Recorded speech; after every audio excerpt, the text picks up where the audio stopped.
Hello, welcome back. My name is Kim. This is my 31-day journey of Instagram posts that have helped my mental health, helped me grow. I thought I wanted to share them with you.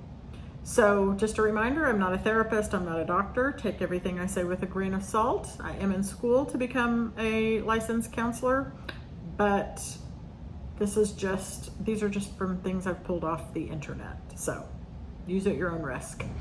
Today, my topic is how to help procrastination when you're feeling overwhelmed.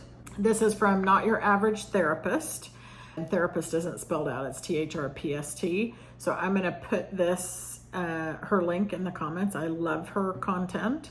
She is very real. So here are her tips. I'm just gonna, pull it up here, and I gotta make it bigger for my old eyes. I did a little segment on like being in a freeze response, I think day 4.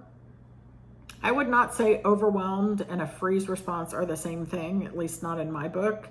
Freeze is when you are like literally, you can't get any forward momentum. You're just literally kind of frozen. This, I think, would be more when you just have a lot to do, you have a lot of demands on you, so much to do, so little time kind of thing. This is just some tips on maybe how to prioritize and organize that. So number 1, she says, write things down to keep organized. I mean, this is very basic, but don't underestimate the power of a list. So I think there are different kinds of lists. One of them that's helpful for me is a brain dump, where everything that is floating around in my brain, I just write it down. That could be, I need to get my oil changed. I'm not sure how to talk to so-and-so about such and such. I mean, anything. It could be something small, something big, just get it all down on paper.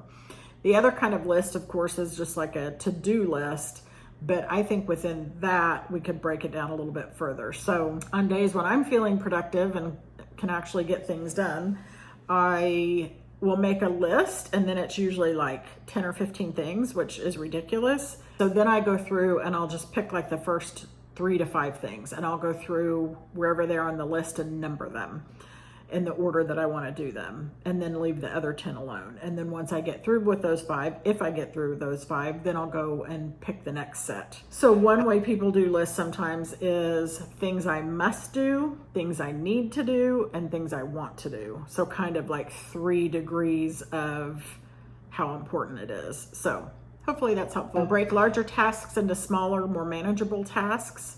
That I think goes along with this. Instead of, I need to list all of this stuff or do all of these things, maybe I just do 5 of them or 30 minutes or whatever. Just do one task at a time. It has been scientifically proven multitasking does not work. It ends up costing you in the long run. It's impossible for our brain to divide up and do multiple things at once. So just focus on one thing at a time. It'll be more productive. Okay, the next one is change up your work environment if you can. If you have a lot to do and you're having trouble focusing and it is within your realm of being able to do, I'm an empty nester and have a lot of flexibility. When I'm trying to do stuff at home, sometimes I get distracted by all the other things I need to do. So if you can remove those distractions by going to a coffee shop, in my instance, I live in an apartment building, and downstairs they have some really nice spaces that you can go sit in. I don't have to get in my car to do it. So change your environment. Move your body throughout the day. I mean, we've all heard this a bazillion times. Unfortunately, it's true. Even getting up and dancing it out, for a 3-minute song can kind of reset and kind of help you refocus. Identify what things are a priority and what can actually wait. This kind of goes back to that list method that I was talking about before.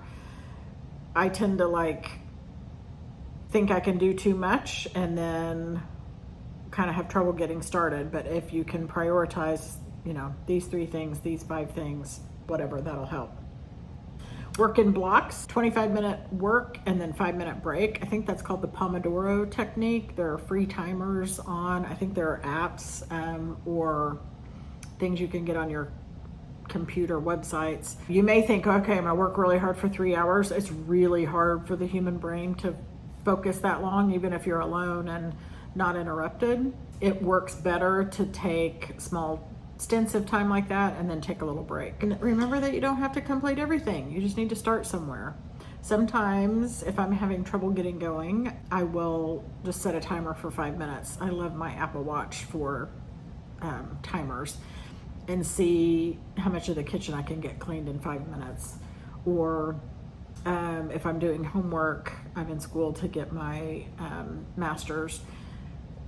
It just seems like I have hours and hours, but I'm just gonna do 15 minutes. And then usually once I get started, then it's much easier to continue. So it's kind of a way to trick ourselves into just getting started. So I hope that's helpful. Again, this is Not Your Average Therapist. I'll put her information in the description below. And I will see you tomorrow with more mental health tips, tricks, thoughts. Thanks for watching.